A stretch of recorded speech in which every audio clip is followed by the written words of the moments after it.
Welcome back to my channel home made healthy delights. ఈరోజు నేను చూపించబోయేది ఎండినెత్తళ్ళు దోసకాయ అండి. దానికి ముందు మనం ఎండినెత్తళ్ళు మంచిగా క్లీన్ చేసేసుకొని వాష్ చేసేసుకొని పక్కన పెట్టేసుకుంటాం. ఈ టొమాటోలు చూసారో, ఇవి మా తోటలో కాసేవండి. దాంతోపాటు ఉల్లిపాయలు ఇంకా దోసకాయలు ముక్కలు కట్ చేసేసుకొని మనము ఇంకా కర్రీని ప్రిపేర్ చేయడం స్టార్ట్ చేసేయచ్చు.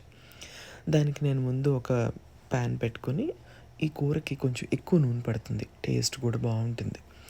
మనం నూనె వేసుకొని ఈ ఎండినెత్తల్ని జాగ్రత్తగా ఆ నూనెలో ఫ్రై చేసుకుంటాం. మన పెద్దవాళ్ళు ఎప్పుడు నాన్ వెజ్కి కానీ ఏదైనా కూరలకి చక్కగా రెండు కలిపి చేసేవాళ్ళు అనమాట. నాన్ వెజ్కి అయితే ఏదో ఒక వెజిటబుల్ దాంట్లో మిక్స్ చేయడము, లేదా ఇంకేదన్నా కూరగాయలు అయినా కూడా కలిపేవాళ్ళు. రెండేసి అట్లా చేసుకుంటే వాళ్ళకి కూర ఎక్కువ అయ్యేది, మనకి ఫైబర్ అనేది కూడా యాడ్ అవ్వడము అలాంటివి చూసి వాళ్ళు చేసేవాళ్ళు అనమాట. అయితే ఈ ఎండు నెత్తళ్ళు చక్కగా వేగిపోయి అనుకున్నాక మంచిగా వేయించుకొని మనం పక్కన పెట్టేసుకుంటాం. పక్కన పెట్టేసుకుని మళ్ళీ అదే ప్యాన్లో ఇంకొంచెం నూనె వేసుకుని, ఈ నెత్తళ్ళు ఫ్రై చేసినాక నూనె ఉంటే గనక కొంచెమే పడుతుంది, చూసేసుకోండి.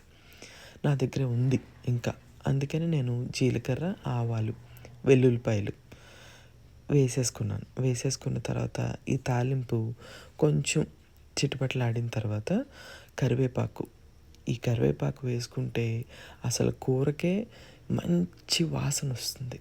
అందుకని అస్సలు స్కిప్ చేయొద్దు. చక్కగా ఈ వెల్లుల్లిపాయలు లైట్ బ్రౌన్ కలర్ వచ్చేంత వరకు మంచిగా ఫ్రై చేసేసుకొని, మనము ఆల్రెడీ చాప్ చేసి ఉల్లిపాయలు పక్కన పెట్టుకున్నాం కదా, అవి వేసేస్తాం. ఈ ఉల్లిపాయల్ని జాగ్రత్తగా వేయించుకోండి. హడావిడిగా చేయొద్దు. ఈ కూర నిదానంగా చేస్తే అసలు రుచి కూడా అంతే బాగుంటుంది. ఈ మంచిగా ఫ్రై అయిపోయినాయి అని అనుకున్నాక ఈ ఉల్లిపాయకి ఉప్పు, పసుపు మంచిగా వేసేసుకుంటాం. కాకపోతే ఎండు నెత్తళ్ళు కానీ, ఎండు రొయ్యలు కానీ, లేదా ఉప్పు చేప, వీటికి చూసుకుని మనం ఉప్పు వేసుకోవాలి. చివరిలో చాలా ఉప్పు అయిపోతుంది, అందుకని కొంచెం వేసుకోండి. వేసేసుకొని ఈ ఉల్లిపాయ మంచిగా వేగిపోయింది అని అనుకుంటాం కదా, అప్పుడు పచ్చిమిరపకాయలు అయితే నేను 2 వేస్తున్నానండి. ఇది కంప్లీట్లీ ఆప్షనల్. నేను కారం ఎక్కువ వాడట్లేదు. పచ్చిమిరపకాయలు వేసినా కూడా దాంట్లో నుంచి కూడా కారం వస్తుంది కదా, అందుకనే వేసాను.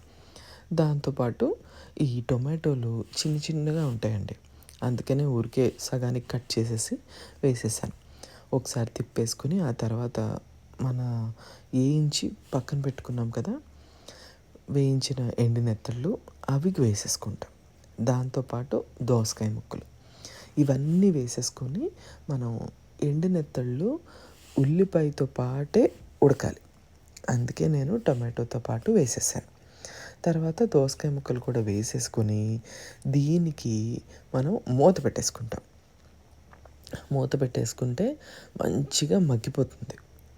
ఎప్పుడైతే దోసకాయ ముక్క కొంచెం మెత్తబడి రంగు మారుతుంది కదా, అప్పుడు మనకు అర్థమైపోతుంది టొమాటో కూడా మగ్గిపోయింది అని అనుకున్నాక దీన్ని చక్కగా ఒకసారి కలిపేసుకొని, నేను పచ్చిమిరపకాయలు వేయకుండా కారం వేసుకునే వాళ్ళు ఉంటారు కదా, వాళ్ళు చూసి కొంచెం ఎక్కువ పడుతుంది వేసుకోండి. నేను పచ్చిమిరపకాయలు ఆల్రెడీ 2 వేసేసాను, అందుకనే నేను కారం కొంచెమే వేస్తున్నాను. ఎండు నెత్తళ్ళకి కారం పడాలి, నూనె కూడా పడాలి, అప్పుడే టేస్ట్.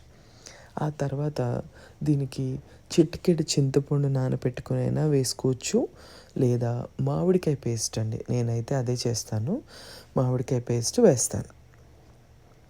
అది వేసేసుకొని మంచిగా ఒకసారి కలిపేసుకొని, నీళ్ళు మామిడికాయలు నాలాగా మామిడికాయ పేస్ట్ వేయాలి అని అనుకునేవాళ్ళు నీళ్ళు కొంచెం పోసుకోండి, లేదంటే మాడిపోతుంది. ఇవన్నీ ఆల్రెడీ మగ్గిపోయినాయి, అందుకనే చెప్తున్నాను, మాడిపోతుంది. అయితే అందుకని ఒక చిన్న గ్లాస్ వాటర్ కూడా పోసేసుకొని దాంతోపాటు కొత్తిమీర అందరూ చివర్లో వేస్తారండి, నేను మాత్రం కూరకి ముందే వేస్తాను. నాకు ఆ కొత్తిమీర కూరకి చక్కగా మగ్గితే ఆ వాసన చాలా బాగుంటుంది, టేస్ట్ కూడా చాలా బాగుంటుంది. చక్కగా వేసేసుకొని మూత పెట్టేసుకొని ఒక 2-5 నిమిషాలు దీన్ని మగ్గించుకుంటాం. మగ్గించుకుంటే మంచిగా మనకి నూనె పైకి తేలుతుంది. తేలిపోయిన తర్వాత ఒక్కసారి దాన్ని సాల్ట్ చూసుకొని సరిపోయిందా లేదా. ఎందుకంటే ఫస్ట్‌లో ఉల్లిపాయతో పాటు కొంచెం వేసాం అంతే. ఎందుకంటే ఎండు నెత్తళ్ళు ఇవన్నిటికి ఉప్పు ఉంటుంది కాబట్టి మీరు చూసుకొని వేసుకోవాలి.